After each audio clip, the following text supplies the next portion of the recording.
Guys இன்றைக்கி நம்ம என்ன பார்க்க போகிறோம் அப்படின்னா, ஏற்கனவே நிறைய வீடியோஸ் அப்லோட் பண்ணியிருப்பேங்க. இந்த வால்பாறை ஒரு ட்ரிப் போயிட்டு வந்தோம் அப்படின்ட்டு. அந்த ஒரு 2 வீடியோஸ் மட்டும் அப்லோட் பண்ணியிருப்பேன். வால்பாறை கீழே வெயிட் பண்ணிட்டு இருந்தோம். கிட்டத்தட்ட மார்னிங் வரைக்கும் ஒரு பஸ் ஸ்டாண்டில் படுத்து தூங்கிட்டு இருந்தோம். அந்த வீடியோ போன வீடியோவும் அப்லோட் பண்ணியிருந்தேன். அதுக்கப்புறம் காலையில் எழுந்துச்சி வால்பாறைக்கு எப்படி கிளம்பணும் அப்படின்றது தாங்க இந்த வீடியோவை அப்லோட் பண்ணியிருக்கேன். வால்பாறையில் மார்னிங் சன்ரைஸை பார்த்துட்டு அப்படியே நம்ம வால்பாறை கிளம்பணும் அப்படின்னா, ஃபஸ்ட்டு நம்ம கண்ணில் படுற இடம் இந்த இடம் தாங்க. இந்த இடத்தோட பேர் வந்து வாட்டர் ஃபால் அப்படின்னு போர்டு போட்டிருக்கோம். அதாவது இந்த இடத்துலேருந்து ஒரு 100 மீட்ரு போனேன் அப்படின்னா வாட்டர் ஃபால்ஸ்னு ஒரு வாட்டர் ஃபாலே இருக்கும். நல்லாயிருக்கும் உண்மையாக. இங்கே அதுவும் நம்ம இங்கே இது ஒரு டீ கடைங்க. உள்ளே போய் டீ குடிக்கிறதுக்கு செம்மையாக இருக்கும். உட்காந்து டைம் ஸ்பெண்ட் பண்ணி ஜாலியாக டீ குடிக்கலாம். அப்படியே கொஞ்சம் தூரம் மூவ் ஆன் பண்ணி போகும்போது தாங்க, அப்படியே கொஞ்சம் தூரம் போயிட்டே இருக்கும்போது இந்த மாதிரி மிஸ்ட் அப்படியே வேறு மாதிரி ஃபீல் ஆச்சு. அங்கேருந்து பார்க்கறதுக்கு செம்ம அருமையாக தெரிஞ்சுங்க. உங்களுக்கு வீடியோவில் எந்த மாதிரி தெரியுது அப்படின்றது எனக்கு தெரியல. உண்மையிலே பார்க்குறதுக்கு ஒரு மாதிரி அல்டிமேட்டாக இருந்துச்சு. ஃபுல்லாக அப்படியே மிஸ்ட்டு கவர் ஆகிட்டு மரம் மட்டும் அங்கங்கே அழகாக தெரிஞ்சிச்சு. ஒரு மாதிரி செமையாக இருந்துச்சு. அதை பார்த்துட்டு அப்படியே நாங்கள் கிளம்பி போகும்போது இந்த ஒரு இடத்த பார்த்தோம். ஆக்சுவலி எப்படின்னா, தண்ணியே இல்லாமல் காஞ்சி போயிருந்த ஒரு வால்பாறையை பார்த்துட்டு பயந்துட்டோங்க. என்னடா ஆக போகுது, நான் நம்பி வந்தோமே அப்படின்ற மாதிரி நினச்சிட்டு அப்படியே போய் வால்பாறை டவுன்லாம் கொஞ்சம் கொஞ்சம் சுற்றி பார்த்தோங்க. சுற்றி பார்த்துட்டு நம்ம இந்த வால்பாறை ட்ரிப் பிளான் பண்ணது எதுக்கு அப்படின்னு பார்த்தீங்கன்னா, வால்பாறை டு அதிராப்பள்ளி போனோம் அப்படின்றதுக்காக நாங்கள் அப்படியே வால்பாறையிலே ஒரு டீயை குடிச்சிட்டு அதிராப்பள்ளி ரூட் இறங்கிட்டோங்க. உண்மையிலே சொல்லணும் அப்படின்னா, நான் இது வரைக்கும் ட்ராவல் பண்ண நிறைய ரூட் போயிருக்கேன். இந்த டஃப்பான ரூட் அப்படின்னு சொல்லுவாங்க, ஊட்டி டு மசனகுடி, அந்த மாதிரி நிறைய ரூட்டெல்லாம் நான் ட்ராவல் பண்ணியிருக்கேங்க. எனக்கு தெரிஞ்சு இந்த வால்பாறை டு அதிராப்பள்ளி செம்மையாக இருந்துச்சுன்னு நான் சொல்லுவேன். உண்மையிலே ஏன் அப்படின்னா, நம்ம மேலே இந்த வெயில் படுறதே ரொம்ப கஷ்டமாக இருக்குங்க. அந்த ரூட்டில் ஃபுல்லாக மரம், சரியான மரம் இருக்கும். அதுவும் ஒரு டேனிங்கும் நம்ம திரும்பும்போது ஒரு ஜர்க்கு ஒன்று கொடுங்க பாருங்கள். எந்த டேனிங்கில் யானை வந்து நிற்கும் அப்படின்ற ஒரு பயத்துலேயே வண்டி ஓட்டிகிட்டு போகிற மாதிரி இருக்கும். சரியான பயமாக இருக்குங்க உண்மையிலே. நீங்கள் கண்டிப்பாக அந்த ரூட்டை ட்ரை பண்ணியிருக்கீங்களா அப்படின்றது எனக்கு தெரியல.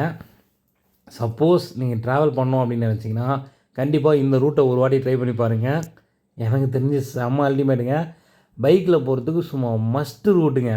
ஆனால் கொஞ்சம் சேஃப்டியாகவும் போங்க. எந்த டேனிங்கில் யானை வந்து நிற்குனே தெரியாது. அதாவது இந்த வீடியோ பாருங்களேன், அந்த ரிஃப்ளெக்ட் ஆகுது தெரியுதுங்களா, அந்த சூரியன் வந்து ரிஃப்ளெக்ட் ஆகும். ஏன் அப்படின்னா, அதாவது 2 விஷயங்க. முதல்ல ஃபுல்லாக வெளிச்சமாக இருக்க இடத்துல ரிஃப்ளெக்ட் ஆகும். இன்னொரு விஷயம் என்னென்னா, இருட்டாக இருக்க இடத்துல கொஞ்சம் கொஞ்சம் சன்லைட் வந்து போனால் ரிஃப்ளெக்ட் ஆகும். அந்த மாதிரி ஒரு இடம் தாங்க. அதாவது ஃபுல்லாக மரம் மறைச்சிட்ருக்கு, அங்கங்கே கொஞ்சம் கொஞ்சம் வெயில் வந்து போகுது. அதனால தான் அந்த மாதிரி ரிஃப்ளெக்ட் ஆகுது. அதனால தான் இந்த வீடியோ எடுக்காமல் அப்படியே போட்டேன். இது ரியாலிட்டியாக உங்களுக்கு தெரியுமே அப்படின்றதுக்காக. அதாவது வெயிலே நம்ம பார்க்க முடியல. இப்போ வந்து நாங்கள் போயிட்டுருக்க டைம் வந்து கிட்டத்தட்ட ஒரு 10 மணிக்கு மேலே இருக்கும். ஒரு 10:30 11 மணி இருக்கும். சரியான வெயில். ஓரளவுக்கு வெயில் இறங்க ஆரம்பிச்சிருச்சு. ஆனால் வந்து ஃபுல்லாகவே அந்த மரம் அந்தளவுக்கு கவர் ஆகிருந்துச்சுங்க. செம்ம. ஒரு சில இடம்லாம் போகும்போது ஃபுல்லாக இருட்டு. எங்களால் வீடியோ எடுக்க முடியல. எங்களுக்கு ஒரு பக்கம் பயம், எந்த டர்னிங் திரும்பினா டப்புன்னு யானை வந்து நிற்குமோன்ற ஒரு பயம். ஆக்சுவலி இந்த வீடியோவில் நான் ஹெல்மெட் போட்டிருக்க மாட்டேன். நீங்கள் சேஃப்டியாக ஹெல்மெட் போட்டு போங்க. கொஞ்சம் நேச்சரை ஃபீல் பண்ணோம் அப்படின்றதுக்காக ஹெல்மெட் போடாமல் போனேங்க. நீங்கள் கண்டிப்பாக ஹெல்மெட் போட்டு சேஃப்டியாக போங்க. அதாவது இது ஃபால்ஸாக இல்லை ஓடையான்னு எனக்கு தெரியல. ஆனால் தண்ணி செம்ம அருமையாக போயிட்டு இருந்துச்சு. கரெக்டாக இங்கேருந்து அதிராப்பள்ளிக்கு ஒரு 10 கிலோமீட்டர் தாங்க. நாங்கள் ஒரு 50 கிலோமீட்டரை கிராஸ் பண்ணி வந்தோம். Reserve forest. ஆக்சுவலி இந்த ஃபாரஸ்ட்டுக்கு நீங்கள் போகிறீங்க அப்படின்னா தண்ணி பாட்டில் கூட வாங்கிட்டு போயிடுங்க. ஒரு சின்ன பொட்டி கடை கூட பார்க்க முடியாது. ஒரு 50 கிலோமீட்டருக்கு நீங்கள் எதுவுமே பார்க்க முடியாது. அந்தளவுக்கு ஃபுல்லாக மனுஷங்களே அவ்வளோ சீக்கிரம் கண்ணில் பட மாட்டாங்க. ஃபுல்லாகவே காடாக இருக்கும். ரோடு நல்லாயிருக்கு. இப்போ ரோடு போட்டிருக்காங்க. ரோடு ஒரு மாதிரி நல்லாயிருக்கு. ஆனால் செம்ம த்ரில்லாக இருக்குங்க. அங்கங்கே அந்த யானை வந்து போனதுக்கான வழித்தடம் நிறைய அந்த இடத்துல இருக்கும். மரத்தை உடச்சி போட்டு வச்சுருக்கோம்.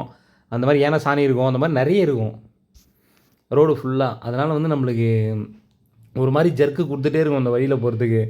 எப்படா யானை குறுக்கால வந்து நிற்கும், இந்த டர்னிங்கில் வருமா அந்த டர்னிங்கில் வருமானு பயந்துகிட்டே வண்டி ஓட்டு போகிற மாதிரி இருக்குங்க. ஆனால் கண்டிப்பாக ட்ரை பண்ணுங்கள். Must try. பைக்கில் போகிறதுக்கு செம்மையாக செஷன் பண்ணுவேன். சூப்பராக இருக்கும் அந்த ட்ரிப்பு. எனக்கு வேறு மாதிரி இருந்துச்சுங்க. நீங்கள் கண்டிப்பாக ட்ரை பண்ணி பாருங்கள். வால்பாறை டு அதிராப்பள்ளியை மிஸ் பண்ணிடாதீங்க. ஓகேங்க, மறக்காமல் நம்ம சேனலை சப்ஸ்கிரைப் பண்ணிக்கோங்க. நம்ம வீடியோக்கெலாம் முடிஞ்ச அளவுக்கு லைக் போட்டு சப்போர்ட் பண்ணுங்கள். தேங்க்ஸ் ஃபார் வாட்சிங்.